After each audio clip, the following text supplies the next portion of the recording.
So let's come back to unique selling propositions. So there's an exercise, very fundamental exercise that we take clients through. It's not the only exercise, but it's one that kind of gets us started. And I urge you to do this, just if for no other reason than to go, oh my gosh, I think I missed something, is you create 3 columns. The first column, is called frustrations. Okay?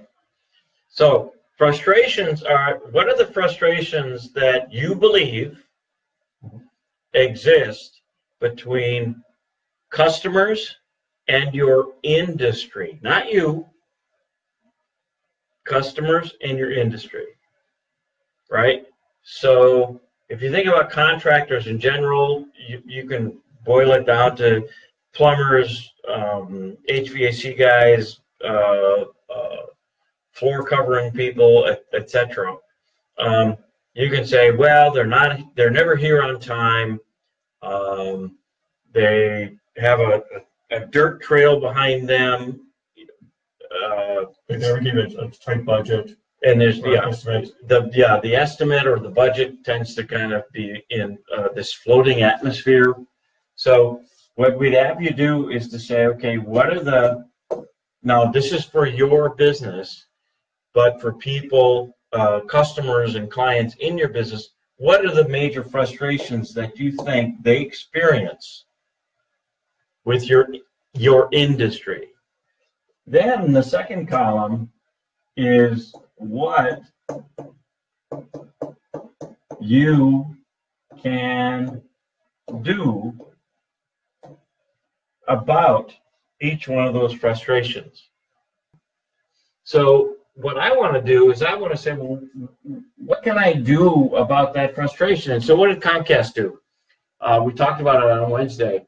They came out, I think, about a year and a half ago, and they said, we guarantee that we will be there within plus or minus 30 minutes of our appointed time. Or you get this in return. So there's a guarantee attached to that.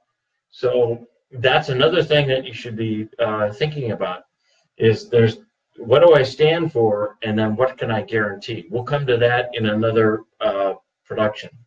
So what can I do about it? And then the last one, excuse me, Bruce, but the last one then is, how good am I at it? If I'm really good, I'm going to give myself a 5. You know, if I'm testing it, thinking about it, haven't really done it that much.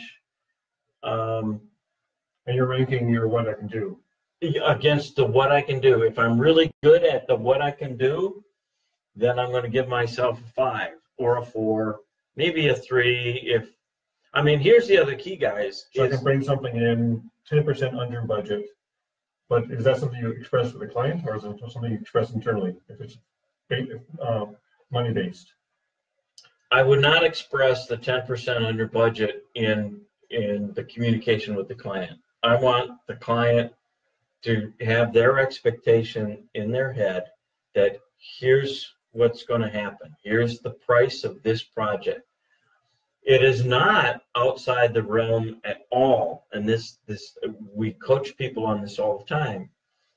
It's up to you, Bruce, that if you found a productivity measure in your delivery of the project that gave you a 5 to 10% advantage, you can always turn around and say, hey, Mr. Customer, this cost me a little bit less than I thought it would.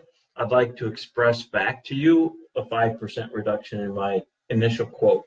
Holy cow. What do you think the customer says about that? Love you. They love you. They love you. Or else what you can also do is turn around and say, well, because we're coming in under budget, and this is an internal thought, let's give the customer a little bit more. We thought, well, he can always get this, but let's give him something extra. Or maybe something in or out. Okay.